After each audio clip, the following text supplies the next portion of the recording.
Olá, sejam muito bem-vindos a mais uma aula pública do Instituto Matsushita.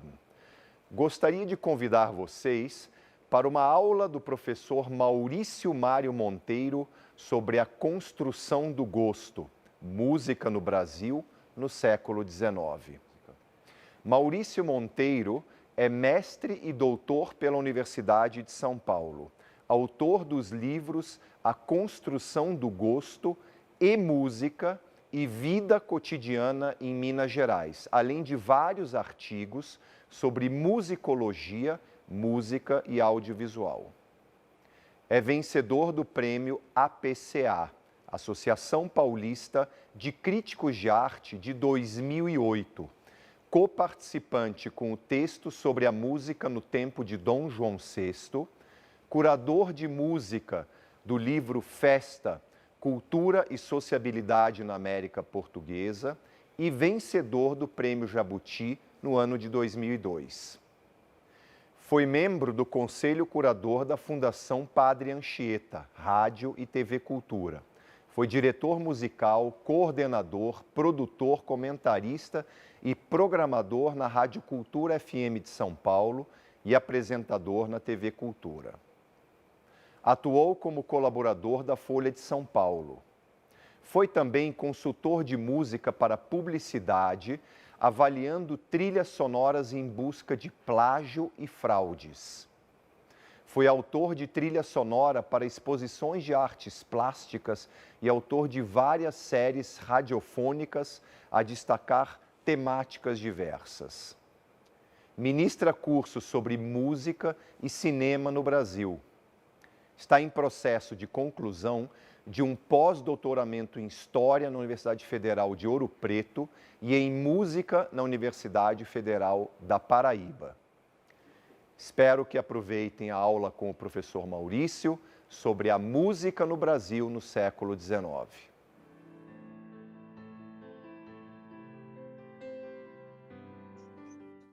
Olá a todos. Quem assiste esse projeto do Instituto Márcio Staden deve perceber um pouquinho do que todos nós, autores, tentamos falar, cada um dentro da sua área. E a minha área talvez seja uma área muito agradável, porque eu vou falar de música. Então, é importante pensar que a música no Brasil não começou com a chegada dos portugueses, posteriormente com viajantes, botânicos, naturalistas. A música já existia, na verdade. O que a gente tinha, né, o verbo no passado, o que a gente tinha era uma prática indígena muito específica.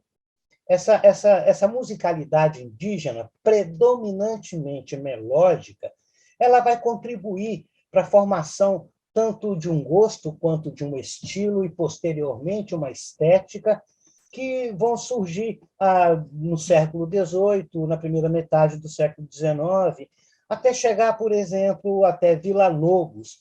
Então, eu acho que, até esse momento, é importante pensar nas práticas indígenas e, claro, por conseguinte, nas práticas afrodescendentes.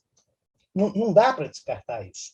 O Brasil tem as suas peculiaridades, como qualquer outro país, é claro, mas aqui existem 3 elementos importantes para a formação de uma estética sonora. O índio, que é o autóctone, que é o nativo realmente, é o índio. O negro, que vem junto com o processo da escravidão. E o branco europeu, que também se estabelece por aqui. Não cabe, não é necessário ficar discutindo processos de colonização. A gente tem que parar, em certas medidas, de ficar pensando nisso como se fosse um ranço. Então, eu vou pensar basicamente em que música é essa, por que essa música chegou e como é que ela se amalgamou uma com a outra. A música indígena com a música do branco, com a música do negro, a música do negro com a indígena e com a do branco, e assim por diante. O amálgama, ele é completamente complexo. É complexo. Quando eu chego e falo que a melodia é basicamente indígena, ou que a música indígena é basicamente melódica, essa vai ser a contribuição mais relevante, a contribuição mais significativa dentro das práticas. Eu penso muito em uma melodia indígena que foi coletada já no século XVI, então não estou falando de Villa-Lobos, muito embora Villa-Lobos utilizou essa melodia depois. Mas eu falo de Jean de Lery, eu falo de Carl Philipp von Martius, já no final do XVIII, início do XIX, e eu falo exatamente no tempo de Hans Staden. Então, eu estou falando do século XVI. Uma melodia muito interessante, muito atraente, e ela é o quê? Circular. É uma melodia circular. Ela é pentatônica, que é o Canindé Yune, Heura Woesh. Essa melodia, Canindé Yune, Canindé Yune, Heura Woesh. Essa melodia é fantástica, porque a gente tem uma cadência, certamente teve alguma adaptação por parte de Lery e por parte de Staden, mas essa melodia é muito representativa. Então, eu estou no século XVI para chegar no século XIX. Do século XVI até o final do século XVIII, o Brasil ainda não era uma nação, não havia essa ideia de nação, porque faz todo sentido não haver, era uma colônia, como tantas pelo mundo. Brancos escravizaram brancos, negros escravizaram negros e índios escravizaram índios. O processo é de juízo de valor de um sobre o outro. Então, eu tenho que pensar não mais nesse processo de escravidão, mas sim no processo de uma construção estética, uma construção sonora que vai chegar nos séculos XX e XXI com as suas heranças e as suas estéticas também embutidas e transformadas o tempo inteiro na nossa música. O Brasil é um país continental, ele é enorme. É claro que, então, as coisas aqui vão dentro de um processo que faz jus ao tamanho do país, o que é ótimo. Até hoje, se a gente for observar os índios do Baixo Xingu, ou os indígenas do Amazonas, a gente vai ver que eles ainda, algumas tribos, mantêm as suas tradições. Então, é necessário pensar lá do início para chegar na primeira metade do século XIX. O século XIX, particularmente, e necessariamente, ele foi um momento ímpar. Um momento ímpar. Se a gente teve, na história ocidental, principalmente, o final do século XIX, na virada para o XX, o único momento de ruptura, eu penso a primeira metade do século XIX como um momento de construção do gosto. É uma palavra que eu gosto, é uma terminologia que eu acho que faz sentido, porque quando a gente fala em construir alguma coisa, a iniciativa parte de alguém ou de algum grupo, ou grupos, ou pessoas diferentes. Construir um gosto significa trabalhar, sobretudo na música, esses sons e fazer com que esses sons eles se dissipem pela sociedade. E o século XIX foi isso, a primeira metade foi isso. Então, o indígena lá do século XVI, o negro do século XVII até o final do XVIII, o branco europeu, em todo esse processo de colonização do XVI até o final do XVIII, foram elementos fundamentais e que não podem ser esquecidos nesse processo. Mas, no caso do Brasil e no caso de todas as três Américas, então, pensando na América do Norte, pensando na América Central e na América do Sul, o Brasil teve uma coroa. Isso é importante. Isso é importante. Porque os momentos foram completamente diferentes. Então, você vai vendo que todas as práticas musicais, as práticas sonoras que chegaram no Brasil até 1808, elas eram trazidas pelas escutas e pelas práticas, não por compositores. A partir de 1808, nós temos compositores, instrumentistas, nós temos teóricos que começam a aparecer aqui no Brasil com a instalação da corte de Dom João VI. É claro que, quando a corte chega, ela trouxe consigo, além dos músicos, além dos compositores, intérpretes, instrumentistas, cantores, ela trouxe também um conceito de estilística. Ainda é estilo. Não dá para falar de estética no século XIX. Talvez só mesmo no final do XIX, com a virada, com a mudança das mentalidades, é que a gente pode começar a falar de estética. O romantismo tem, ao mesmo tempo, o que se chama de estilística, quanto de estética, porque na Europa começaram-se as discussões em torno dessas práticas musicais. O Brasil foi um pouco mais tardio, e faz sentido. Não há nada de ruim nisso. A música brasileira, no geral, ela é muito apreciada por povos estrangeiros, porque o ritmo é africano, ele é sincopado. A síncopa é o deslocamento do tempo. Quem já ouviu um samba sabe o que é uma síncopa. Então, não é o tempo europeu. Esse foi para os europeus um certo problema, porque você tem aqui um tempo baseado na cosmovisão dos africanos. E ali o tempo era marcado, diferentemente dos indígenas, o tempo era marcado pelo ritmo. E esse ritmo, aí, igualmente os indígenas, era o mundo de Kairos. Então, eu tenho aqui Cronos e Kairos. Cronos é o tempo europeu, é o tempo linear, é o Deus modulator, é o Deus cantor. Então, o tempo é quadrado. Se você pega uma música europeia e compara com uma música brasileira, que seja na primeira metade do XIX, que seja aí, sobretudo, no século XX para cá, né? Então até o século XXI, você vai ver que é diferente. Eu vi, a título de exemplo, eu vi uma interpretação interessantíssima, Daniel Barenboim, interpretando com a Filarmônica de Berlim o Tico-Tico no Fubá, de Zequinha de Abreu. Aquilo tudo é síncopa. E não era muito fácil a leitura dessa síncopa por parte desses instrumentistas, e mesmo de Daniel, que é argentino. É difícil interpretar uma síncopa. Então, se o tempo quadrado, o tempo europeu, vem pá, pá, pá, pá, pá, pá, para, pá, pá, pá, pá, pá, esse é um tempo de Cronos.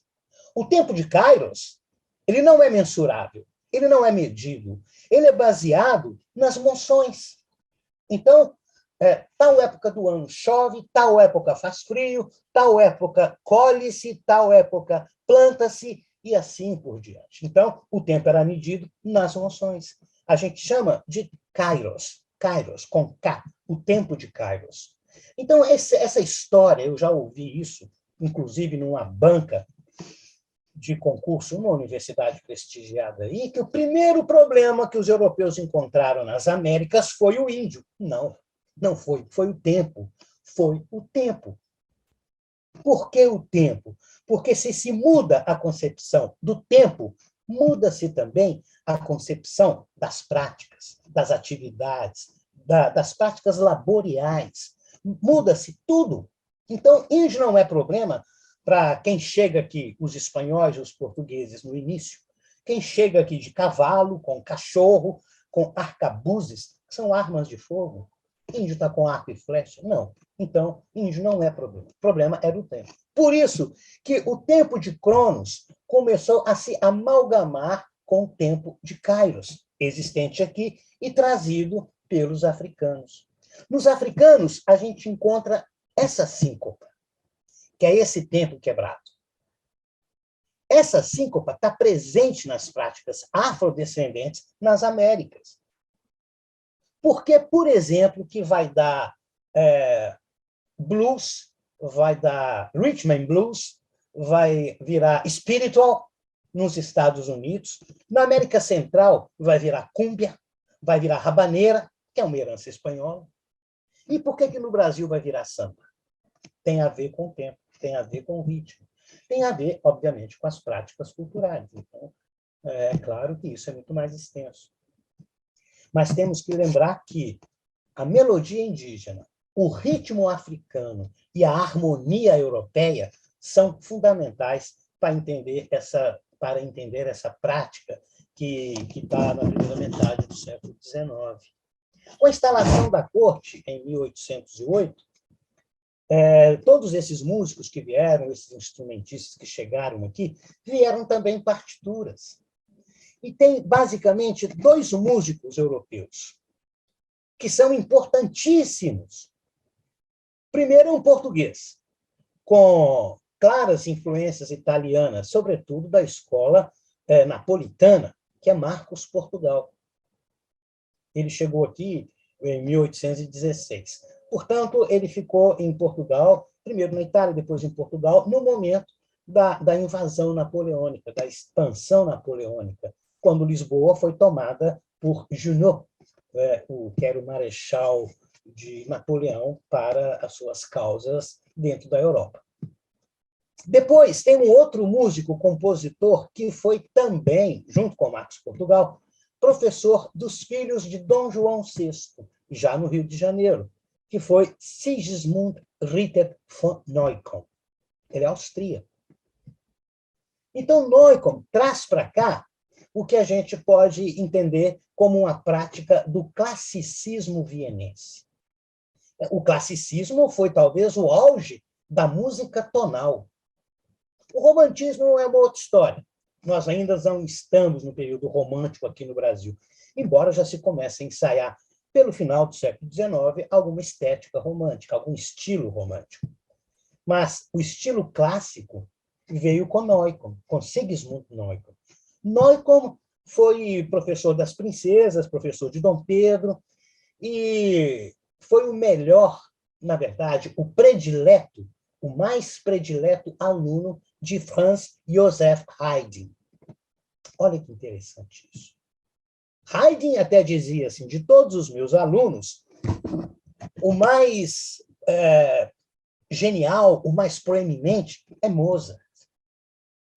O mais capacitado e conhecedor das harmonias é Beethoven.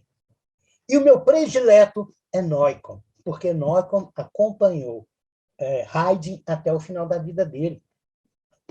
E isso em Esterházy.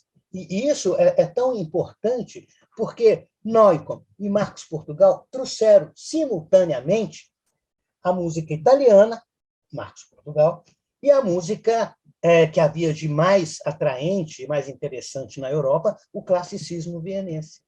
Mas aqui já vinha com aquelas práticas que eu disse anteriormente, as práticas indígenas. Havia as práticas também afrodescendentes, já um pouco misturadas. Então, juntou o que é clássico, com Sigismund Neukomm, o que é italiano e principalmente operístico, o que é virtuosístico, com Marcos Portugal, e o que era colonial, com José Maurício Nunes Garcia, com Gabriel Fernandes da Trindade e outros tantos compositores, Cristóvão Cani, Maziotti, Fortunato Maziotti, que era um italiano e era cantor, porque esses cantores também vieram na bagagem da corte. Isso é importante. Uma parte da historiografia, uma historiografia mais rançosa, fala que Dom João VI era um comedor de perdizes. Eu vi isso no filme da Carla Camurati. Não era. Ele não era um comedor de perdizes. Um príncipe, ainda príncipe regente, Dom João, lá em Lisboa, quando foge, ele pensa logo em trazer as suas riquezas. Dom João trouxe uma biblioteca e trouxe músicos, compositores e intérpretes. Então, tudo isso, com esses compositores europeus que chegam aqui, outros já vieram junto, professores, tudo isso dá uma característica diferente. O Rio de Janeiro, que antes era só um entreposto colonial, passou a ser uma referência tanto para a Europa, para o Reino, para Portugal, quanto para a Europa, e também para os outros países, ou para as outras colônias, aqui na América, nas três Américas, na América do Norte, na América Central e na América do Sul. Nunca houve, em nenhuma parte do mundo, uma relação tão próxima de uma metrópole com as suas colônias, como houve em Portugal e Brasil. Nunca nenhum território colonial acolheu um príncipe e uma corte, com um séquito de toda a corte. Isso é outra coisa importante, que a gente tem que pensar. A Biblioteca Nacional do Rio de Janeiro foi feita a partir da biblioteca que Dom João VI trouxe. Existe na Biblioteca Nacional a Bíblia de Mogúncia. A Bíblia de Mogúncia foi a segunda Bíblia escrita assim que Gutenberg inventou a forma de escrever. E ela está lá, no Rio de Janeiro. A de Mogúncia, ela é importantíssima. Isso mostra para a gente como é que a efervescência cultural tomou um outro rumo a partir da instalação da corte. E a música, é claro, mudou completamente esse ideal e essa forma de viver as colônias. Eu vou mostrar para vocês algumas imagens e retomo depois essa fala. Mas, basicamente, eu queria mostrar primeiro umas imagens de agrupamentos indígenas. Muitas vezes também compara-se, porque os índios brasileiros eram mais atrasados que os indígenas da América Central, que os astecas, que os maias. Isso é uma questão de tempo e de organização. E extensão. O Brasil não era o Brasil. O Brasil era uma série de capitanias que foram divididas, e a parte onde hoje se concentra os maiores grupos e os grupos mais ativos de indígenas era a parte espanhola, aquele Tratado de Tordesilhas. Os índios foram empurrados do litoral para o interior do que hoje é o Brasil. Foram empurrados pelo processo de colonização. Mas as músicas foram ficando. Então, antes de eu mostrar essas imagens, eu só queria complementar aqui. No Brasil, é muito comum a gente ouvir terminologias que se referem ao homem do campo como caipira. Ele é caipira. Normalmente, a palavra caipira diz do homem do interior, diz da pessoa do interior. Então, homens, mulheres, crianças têm um sotaque diferenciado. Eles não pronunciam, por exemplo, a letra R. Então, amor, que seria a pronúncia num português talvez mais próximo do português de Portugal, amor, ou amor, o R é pronunciado das duas formas. Eles pronunciam amor, porque os índios não compreendiam determinados fonemas da língua portuguesa, ensinada por José de Anchieta, basicamente. E pelos, claro, os outros tantos missionários jesuítas. Então, daí vem a palavra caipira. Caipira está ligado a uma entidade da floresta, que é a caipora, que existem várias músicas sobre a caipora, e sobre outras figuras que vai se complementar com o folclore brasileiro. Aí é nesse momento que eu retomo mais uma vez os indígenas. E volto e vou fazer um percurso ainda com imagens para até chegar na instalação da corte. A partir daí, a gente vai começar a entender melhor o que é essa música. Bom, essa imagem que eu projeto para vocês aqui é uma imagem do final do século XVI, e ela basicamente mostra o tipo de vida que esses indígenas tinham aqui quando os portugueses chegaram. Isso, é claro, é muito importante, porque a gente vê determinadas práticas aqui, e olha só, você tem aqui, não é um branco, esse é um caboclo. Então, o caboclo, ele já é descendente de uma mistura de branco com índio. Então, é só para ter uma ideia, quando a gente fala de paraíso tropical, a gente fala desse sistema de vida bastante simples. Depois, eu queria que vocês vissem a imagem desse guerreiro. Então, essa história que muitas vezes a gente conta, que a historiografia, uma parte da historiografia fala de índios pacíficos, que o brasileiro é um povo pacífico. Não, não é. É mentira. Isso também não existe. Isso aqui é a imagem de um guerreiro do Rio Amazonas. Quando eu falo para vocês de misturas, eu falo disso. Essa imagem, por exemplo, essa imagem é de Thomas Ender. Já século XIX. A gente está vendo chineses. Olha aqui tem um chinês.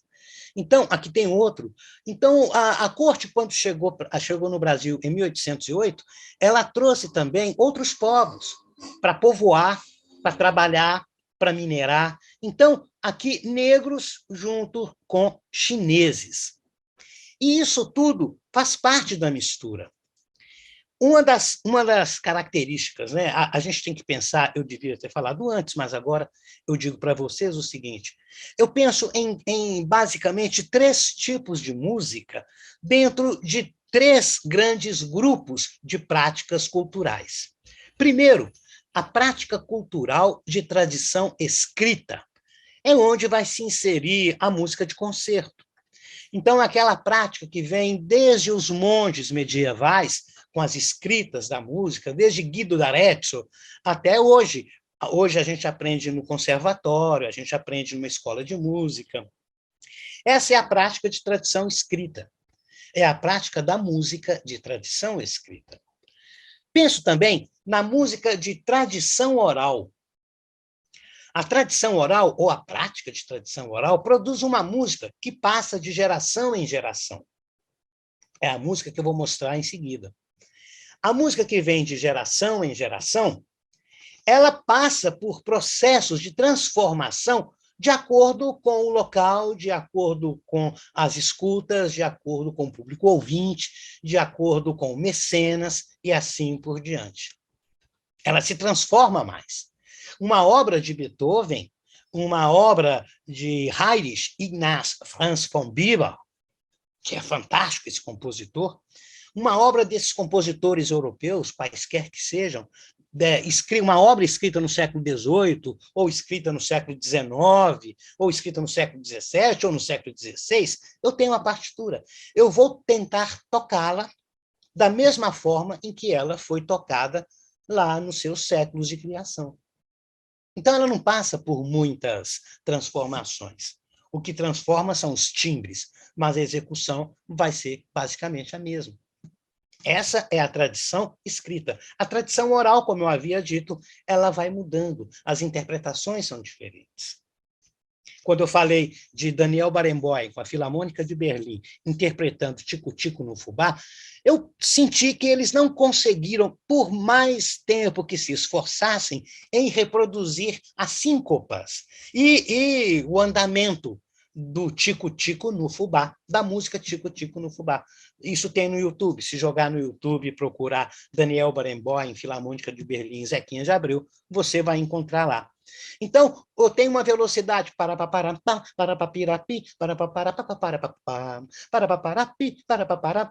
é essa velocidade. A velocidade é reduzida com a interpretação para que os músicos pudessem fazer a síncopa, o que não é lá muito fácil. Ela está dentro de uma prática cultural. Portanto, a prática de tradição oral, que vai dar as músicas populares, como essa de Zequinha de Abreu, lá no século XIX, na primeira metade do século XIX, até o final do mesmo século, então até as mudanças de mentalidades por volta de 1900, né, de 1870, eu acho que com Richard Wagner a gente já pensa numa mudança estética muito evidente. Então, pensar nessas práticas populares é pensar que determinadas obras sonoras também foram capturadas e também foram utilizadas na música da tradição escrita. Então, vê bem, recapitulando, tradição escrita é o que eu chamo a música de concerto. Ela vem na partitura. Tradição oral é que passa de geração em geração. E tradição da indústria cultural. Eu acho que desde Adorno e Horkheimer, Heidegger, desde esses pensadores da escola de Frankfurt, que já alertavam, olha, vai ter algum problema ali na frente. E tinha, e teve, e está tendo. Surge, então, a indústria cultural. A indústria cultural também tem a sua música, mas ela é apresentada muito mais como mercadoria do que como uma obra estética. É por isso que elas vêm e logo elas somem. Então, quando eu penso em tradição oral e tradição escrita, eu estou falando da música que vem aí desde a primeira metade do século XVIII até os dias de hoje. Então, eu não estou mais no século XVI, porque os indígenas têm a música de tradição oral. Então, eu estou falando de quando os portugueses e os europeus, no geral, chegaram aqui e ensinaram os indígenas a escrever música. Isso é também muito importante. E a de tradição oral continuou paralela a essa música escrita. Tem uma prática de feitiçaria dos negros no Brasil, da primeira metade do século XVIII, que se chamava calundu. Calundu é uma palavra do quibundo, e de linguagem, obviamente, africana. Calundu pode ser traduzido como festança, neurastenia, como movimentos desordenados, e, às vezes, também, como artifício dos portugueses, era chamado também o calundu de danças indecentes. Mas ela era bonita. E ela era interessante. Ela era atrativa, tinha ritmo, tinha movimento. Eu lembro, por exemplo, de um português, Nuno Marques Pereira, que na Bahia, ele esteve na Bahia por volta de 1708, entre 1708 e 1720, eu não me lembro direito a data, mas é nesse período. Ele estava na casa de um amigo, um fazendeiro, em Salvador, e ele começou, durante a noite, a ouvir uns batuques, muito sincopados, ritmados, e ele ficou curioso com aquilo. Ele foi até a senzala, de onde vinham os sons. Na senzala, ele viu que todos os negros dançavam encostando o umbigo um no outro. Normalmente eram pares, homens e mulheres dançando até encostar o umbigo um no outro.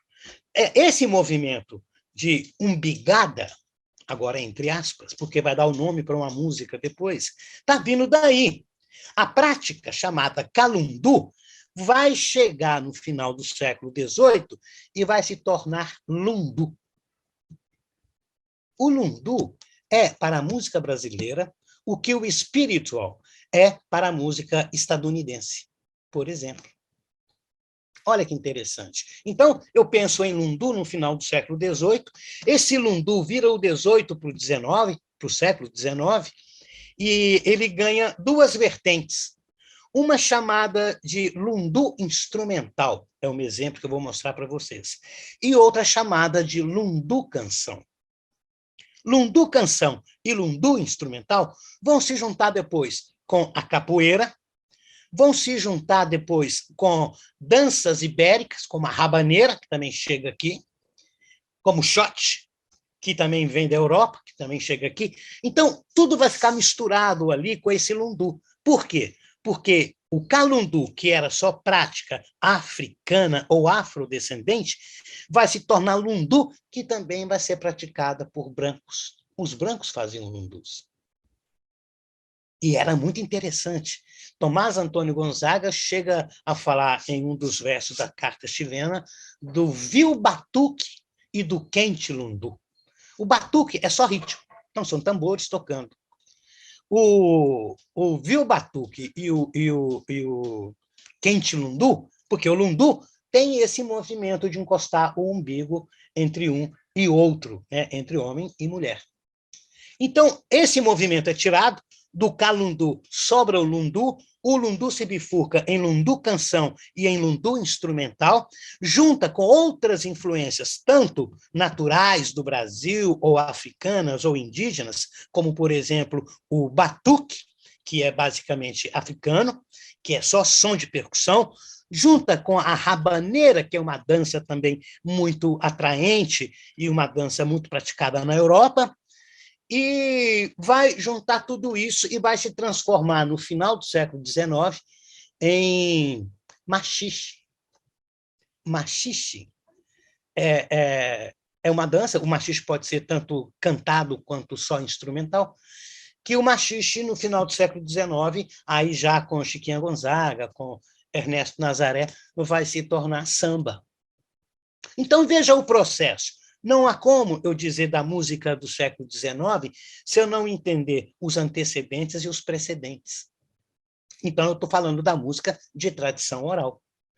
Tem uma outra prática cultural que eu falei para vocês há pouco tempo, que foi a prática da música da indústria cultural. Essa eu acho que nem merece muito o que falar, porque a gente ouve isso no rádio o tempo inteiro. Para nossa sorte, ela desaparece rapidamente, porque é mercadoria, é para consumo. Consome-se, deu-se o lucro e depois ela é apagada. A gente vê isso no rádio, na TV, o tempo inteiro. Então, eu vou me deter somente na tradição escrita e na tradição oral. E a tradição oral, basicamente, o lundu, o batuque, o calundu, que sobrevive ainda nas senzalas, esse tipo é uma dança, né? O calundu é uma dança, mas é uma dança religiosa.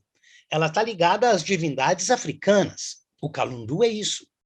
Esse viajante, o Nuno Marques Pereira, na primeira metade do século XVIII, depois que ele viu tudo isso, o calundu, acontecendo numa senzala, ele escreveu um livro chamado Compêndio Narrativo do Peregrino da América. É um nome enorme.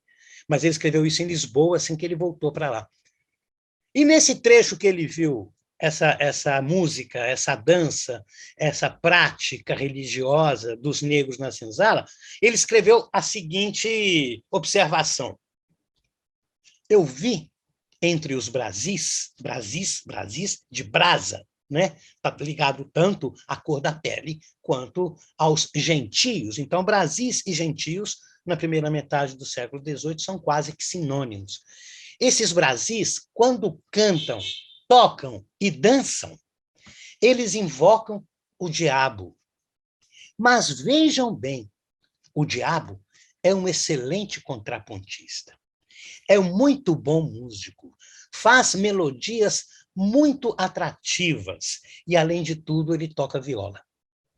Ou seja, ele admitiu a música é bela, mas ele não podia abertamente dizer a música é bela. Ele só pode dizer que ela é do diabo, mas ela tem coisas interessantes ali no meio. Então, é esse calundu que vira lundu. Eu vou mostrar para vocês o que é, então, um lundu.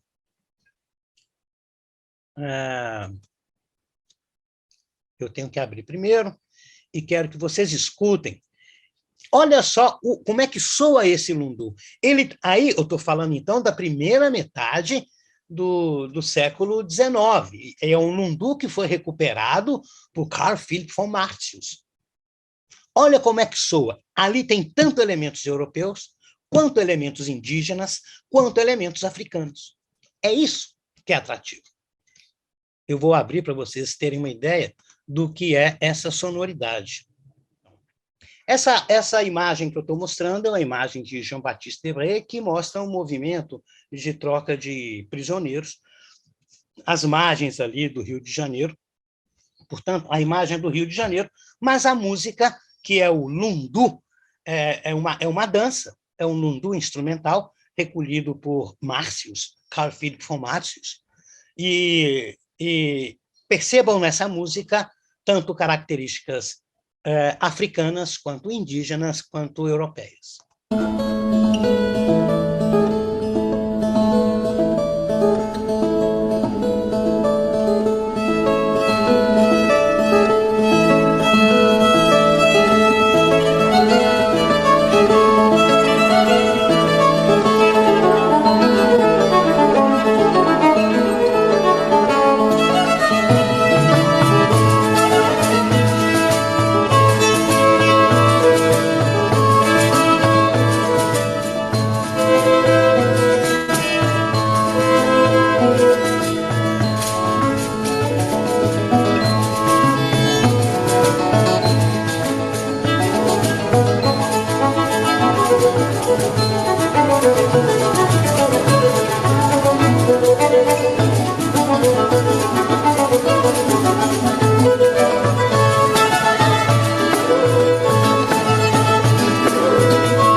Eu queria parar nesse ponto, a gente não tem muito tempo para mostrar a música inteira, Mas aqui, eu não sei se vocês perceberam, esse movimento aqui. Agora, percebeu que deu um intervalozinho muito curto de silêncio? É daí que vem o chamado samba de break. O break, que significa parar. Então, pam, pim, pam, pam, tam, pim. Isso aí pode ser tanto uma Ana Cruz quanto uma Emiola. Aí depende de como a gente for analisar. Mas isso está onde? Isso está muito... em Handel, aparece isso em Handel. Handel, aparece a sarabanda de Handel, que aparece até no filme de Stanley Kubrick, Barry Lyndon. A sarabanda de Handel tem logo essa entrada. Pam, pam, pam, pim, pam. Então, esse atraso está vindo da música europeia, junta com esse ritmo e junta com a melodia indígena, vai dar o lundu. Percebe como a mistura é muito importante? Isso, então, é o lundu. Essa paradinha, que vai ser uma emiola, ou uma... acho que é emiola, ali, logo ali no meio, eu prefiro chamar de emiola do que de Ana Cruz, porque vai dar para a gente o que vai virar no Brasil, no início do século XX, o samba de break, que a gente conhece bem. Agora eu quero mostrar um outro exemplo, basicamente agora, a música de corte. Primeiro eu projeto a imagem.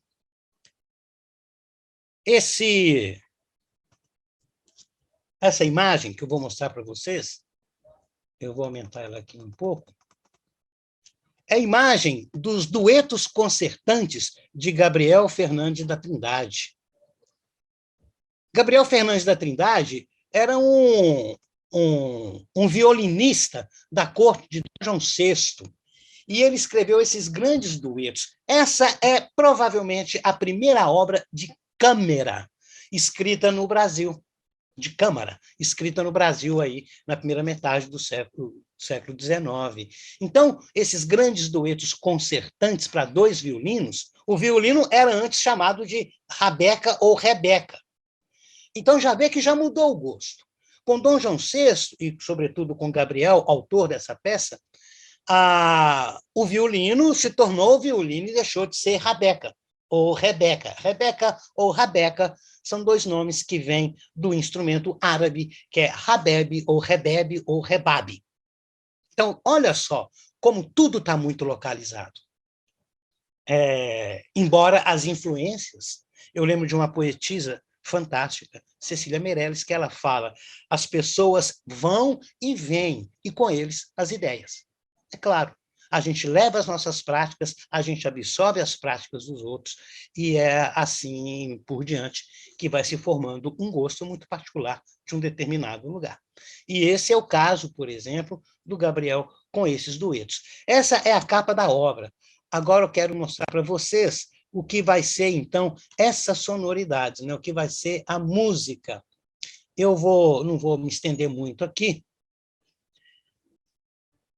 Aqui é um dos trechos, né? O primeiro trecho é o dueto concertante número 1, de Gabriel Fernandes da Trindade.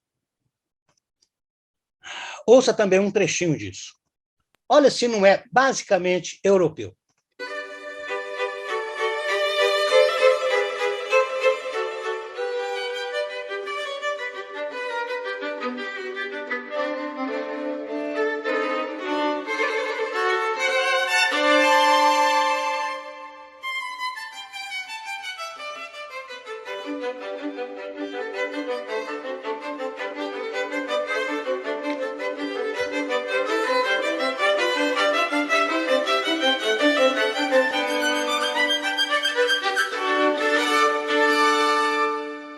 Por causa do tempo, vou dar uma paradinha aqui. Mas vocês podem encontrar isso também no YouTube, tem lá o Gabriel Fernandes da Trindade. Em um determinado momento, eu estava trabalhando na rádio e na TV Cultura, eu criei um projeto para fazer um centro de pesquisa e de documentação em música brasileira. E, em um determinado momento das minhas pesquisas, indo atrás disso, atrás daquilo, eu recebi uma ligação de um colecionador, de talvez um músico ou alguém de uma família de músicos, não sei muito bem quem era, que queria me doar uma peça para colocá-la no acervo, porque eu fiz propagandas tanto na rádio quanto na TV. E ele me deu essa obra que eu estou projetando para vocês. Essa aqui é uma parte de uma música até agora sem nome. Eu não sei muito bem que música é essa, embora eu já tenha algumas pistas. Uma das pistas que eu tenho é isso aqui, ó, o que vem dito sempre a partir de cada movimento. Cornetas, chamada geral em Angra. Isso é uma redução para piano de uma obra sinfônica. Eu presumo que essa obra seja uma obra de Joaquim José da Silva Arvelos, no Rio de Janeiro, em 1850. Na peça que eu peguei com ele, ela estava encadernada, era uma cópia, obviamente, mas ele me mostrou o original, a capa toda de veludo, em formato paisagem, e com essas partituras dentro. Na capa da encadernação só tinha escrito uma data, 1850. Não tinha nome de autor, mas tinha essas indicações no que eu estou chamando de movimentos, porque isso é uma obra descritiva. Ela foi composta inicialmente em 1850 para comemorar a vitória dos portugueses em Angra. Então, isso aqui pode ser, o nome dessa peça pode ser a Batalha da Ilha Terceira. A Batalha da Ilha Terceira, e Angra é o nome que se dá a um tipo de enseada. E a Batalha da Ilha Terceira pode ser o nome dessa peça, e o autor pode ser Joaquim José da Silva Arvelos. Como foi que eu cheguei nisso? Bom, primeiro eu fui trabalhando essa peça. Depois, eu comecei a pesquisar mais sobre essa peça. Vi que tinha umas iniciais na última capa, L-A-O-W. Na última capa, na primeira tinha 1850, e na última capa tinha L-A-O-W. L-A-O-W é Luísa Almeida de Oliveira Werneck. Mas quem seria essa mulher? Fui atrás dela. Fui mexer em toda a genealogia no Rio de Janeiro, aí na primeira metade do século XIX. Cheguei nesse nome, Luísa Almeida de Oliveira Werneck. E ela era cunhada de uma figura pública, um conde no Rio de Janeiro, que estava presente nessa batalha chamada a Batalha de Ilha Terceira. Ela é completamente virtuosística. Eu não tenho aqui ainda o áudio dela, tenho muito pouca coisa em MIDI, mas então já estou querendo mostrar para vocês, com essa partitura, que até o hábito de reduzir uma peça para um grupo instrumental maior, que seja uma orquestra de câmara ou uma orquestra sinfônica, fazer uma redução para piano.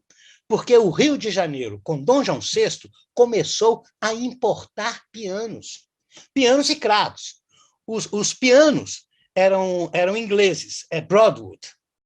Os cravos eram de Matthias Boston, que é um luso alemão. Então, essa prática era muito comum, tanto que o Rio de Janeiro, no final do século XIX, teve o apelido de Pianópolis, porque tinha muito piano.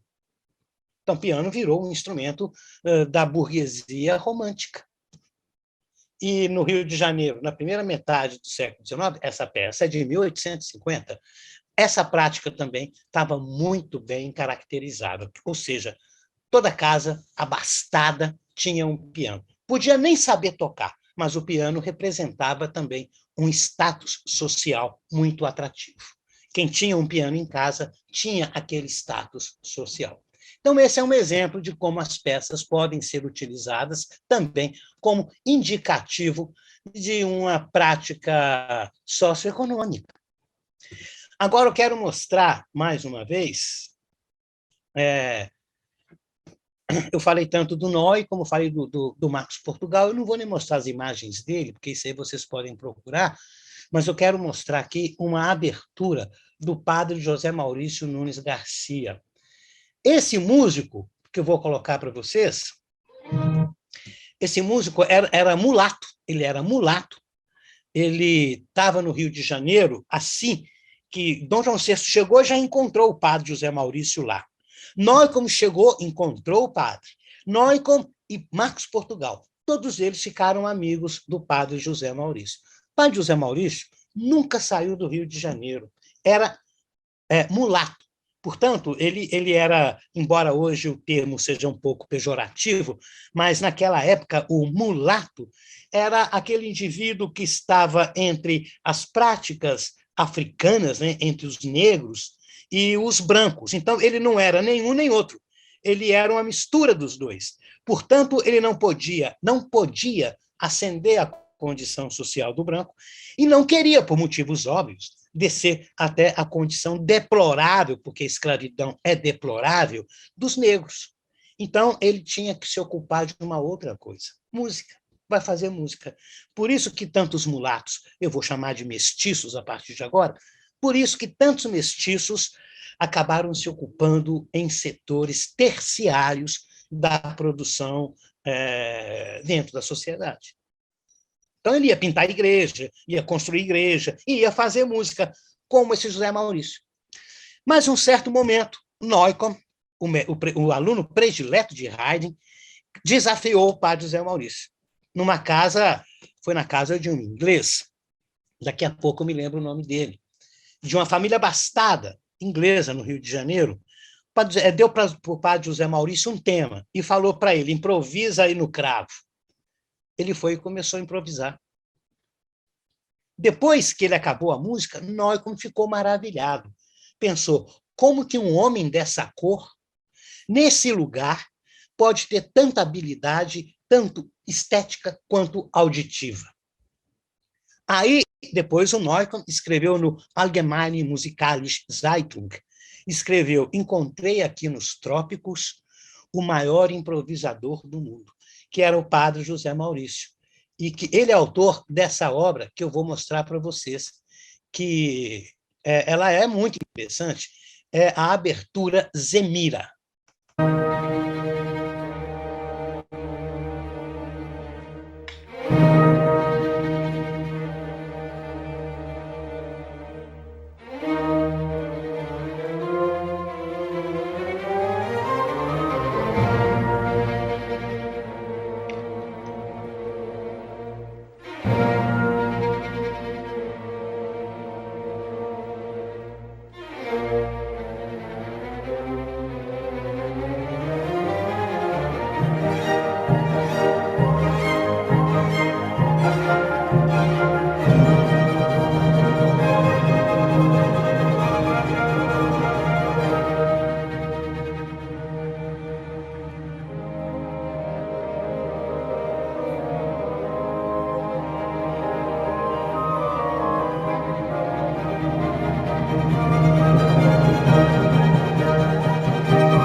Esse, então, é só mais um exemplo do que a música brasileira está se tornando aí a partir da instalação da corte.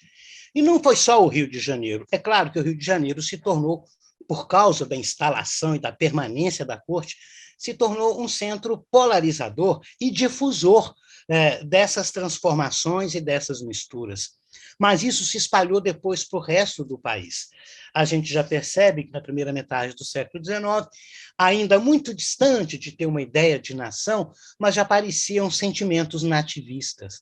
E esses sentimentos que vai culminar com a brasilidade e, sobretudo, com a independência em 1822, que, aliás, a instalação da corte forçou a independência tão rapidamente, né?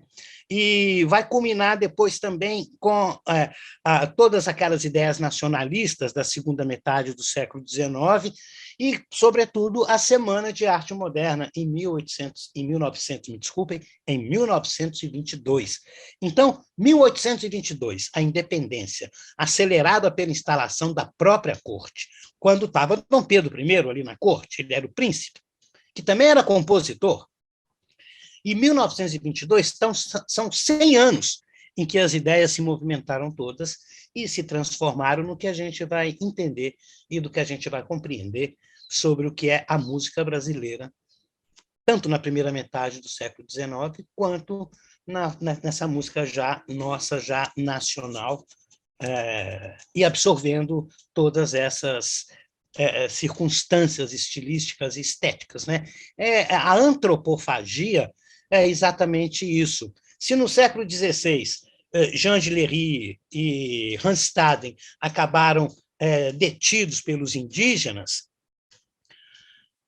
essa antropofagia, né, os antropófagos, os indígenas antropófagos, vai aparecer depois na Semana de Arte Moderna, em 1922, mas aí é pegar o que há de melhor de fora e criar uma coisa própria, algo nosso, algo que nos dá a identidade.